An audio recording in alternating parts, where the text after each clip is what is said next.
2024, Kabupaten Kota 17 Februari sampai dengan tanggal 5 Maret 2024, Provinsi 19 Februari sampai dengan 10 Maret 2024, Nasional 22 Februari sampai dengan tanggal 20 Maret 2024. Kegiatan rekapitulasi dan penetapan rekapitulasi hasil penghitungan perolehan suara tersebut sebagaimana dimaksud dilakukan dalam rapat pleno terbuka dan dapat disaksikan oleh masyarakat umum. Sirekap dikembangkan dan dibangun sebagai sistem informasi yang dapat terkontrol, termonitor, dan terjaga, yang mana penggunaannya sudah sangat mendukung dari sisi akuntabilitas dan transparansi. Sirekap digunakan oleh KPU untuk memotret proses penghitungan suara di TPS berdasarkan formulir C hasil yang ditulis oleh KPPS dan disaksikan bersama-sama oleh seluruh masyarakat yang hadir dalam proses tersebut. Dalam proses yang terbuka ini, masyarakat justru dapat mengecek dan memberikan koreksi terhadap data yang ditulis oleh KPPS pada formulir C hasil. KPPS kemudian memfoto formulir C hasil dan mengirimkannya ke server KPU melalui Sirekap. Sistem kemudian akan melakukan konversi gambar menjadi data digital. KPU melakukan mitigasi segera terhadap kesalahan konversi yang terjadi di beberapa TPS dan segera melakukan koreksi data.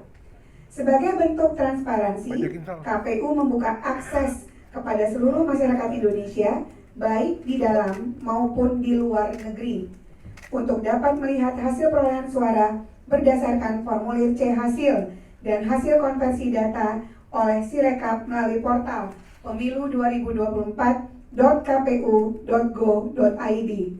Data hasil perolehan suara ditampilkan dalam bentuk infografis berupa diagram lingkaran dan diagram batang, serta tabel yang berisi rincian data. Masyarakat dapat mengawasi dan meneliti data setiap TPS sehingga dapat memberikan masukan yang akan ditindaklanjuti sebagai bagian dari akuntabilitas KPU. Justru karena Sirekap dibuka, maka masukan masyarakat dapat mengalir sungguh luar biasa.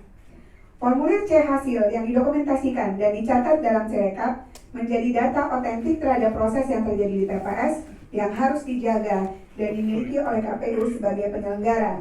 Untuk mencegah upaya gangguan, KPU bersama gugus tugas keamanan siber melakukan mitigasi dan optimalisasi keamanan data dan informasi. Sirekap juga telah melalui proses asesmen oleh lembaga yang berwenang.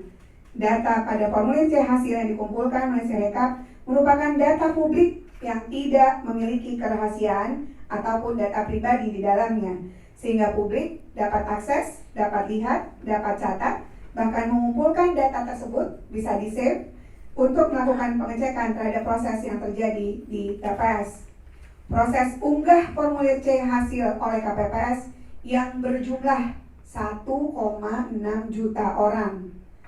1,6 juta orang, manajerialnya luar biasa juga, yang secara bersamaan dengan aktivitas publik dari dalam maupun luar negeri yang ingin melihat data hasil pemilu. Maka diperlukan distribusi akses terhadap portal publikasi pemilu 2024.kpu.go.id yang berada di seluruh belahan dunia untuk mempercepat akses publik terhadap portal tersebut.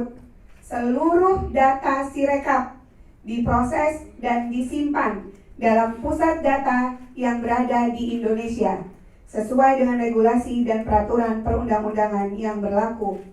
Gangguan terhadap sistem Sirekap terjadi mulai tanggal 14 Februari 2024 yang angkanya meninggi, dan salah satunya adalah gangguan DDoS, Distributed Denial of Service.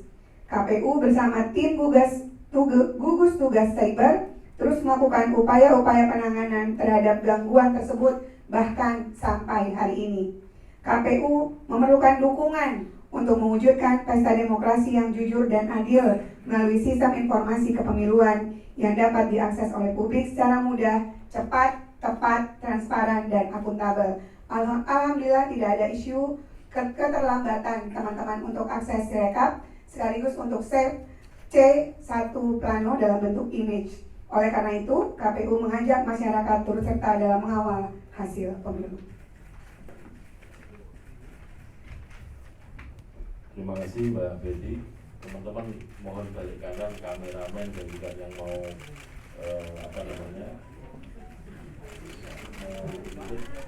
kayaknya di sana untuk memudahkan kita untuk memahami proses Sirekap, dan kemudian seperti yang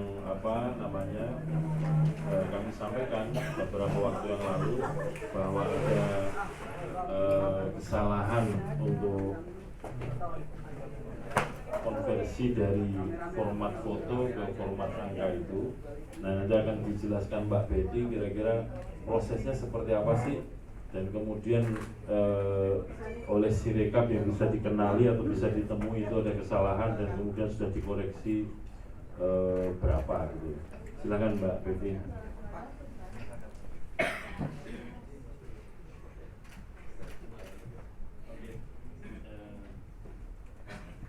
Silakan saja bagi yang mau meliput itu silahkan, yang mau tetap menghadap ke sini silahkan. Nanti PPT juga akan kita share kepada teman-teman supaya mendapatkan gambaran yang relatif detail untuk bahan publikasi teman-teman sekalian. Silakan Mbak. Baik Mas Ketua, Bapak Ibu sekalian, saya akan menjelaskan, ini udah kali ketiga, tapi akan lebih detail saya menjelaskan sistem informasi rekapitulasi elektronik. Di ruangan ini sebenarnya ini kali ketiga saya menjelaskan cara kerja Sirekap untuk pemilu tahun 2024. Kalau nanti nggak kelihatan, boleh agak geser sedikit Bapak Ibu sekalian. Nah Bapak Ibu, next tolong dibantu. Kita punya 5 jenis pemilu yang masing-masing Sirekap menangkap foto C Plano dan kemudian ditampilkan kepada publik. Dan inilah jenis untuk pemilihan presiden dan wakil presiden. Ini cara kerja yang berangkat dari bagaimana KPPS memasukkan data dan kemudian sampai kepada server kita. Ketika sampai pada server kita, langsung merupakan bentuk diagram, dalam hal ini pie chart, diagram lingkaran untuk presiden dan wakil presiden. Bapak Ibu sekalian, di sebelah kiri itu ada gambar di mana ketika KPPS sebelum mengirimkan foto, ini KPPS kita 1,6 juta orang ya, terdiri atas dari Sabang sampai Merauke, dari segala macam yang mengoperasionalkan 2 orang setiap TPS, makanya 800 ribuan kali 2 itu sekitar 1,6 juta, yang merupakan terdiri dari berbagai jenis ragam SDM KPPS kita, mencerminkan masyarakat Indonesia Sabang sampai Merauke dengan segala kelebihan dan kekurangannya. Saya ingin jelaskan sebelah kiri adalah itu yang ada di handphone mereka. Jadi sebelum mereka mengirimkan apa yang mereka potret dengan apa yang ada di handphone, itu ada fitur yang disiapkan oleh Sirekap berupa periksa kesesuaian data. Jadi ketika OMR ditangkap masuk ke dalam handphone, sebelum dikirim sesungguhnya si KPPS ada mekanisme periksa kesesuaian data. Untuk perolehan suara Pilpres, memang KPPS hanya dapat memberikan konfirmasi sesuai atau tidak sesuai terhadap hasil pembacaan Sirekap. KPPS untuk presiden dan wakil presiden tidak dapat melakukan koreksi. Nanti ketua akan menjelaskan. Koreksi terhadap data yang tidak sesuai, kalau terjadi ketidaksesuaian, itu sistem dapat membacanya. Dilakukan oleh KPU Kabupaten Kota melalui mekanisme Sirekap Web, karena ada flag, ada penanda. Ketika KPPS menyatakan tidak sesuai, secara sistem itu kebaca dan akan diperbaiki oleh KPU Kota melalui flagnya, melalui Sirekap Web. Ini untuk fitur presiden dan wakil presiden. Ini contoh koreksi data yang sudah dilakukan.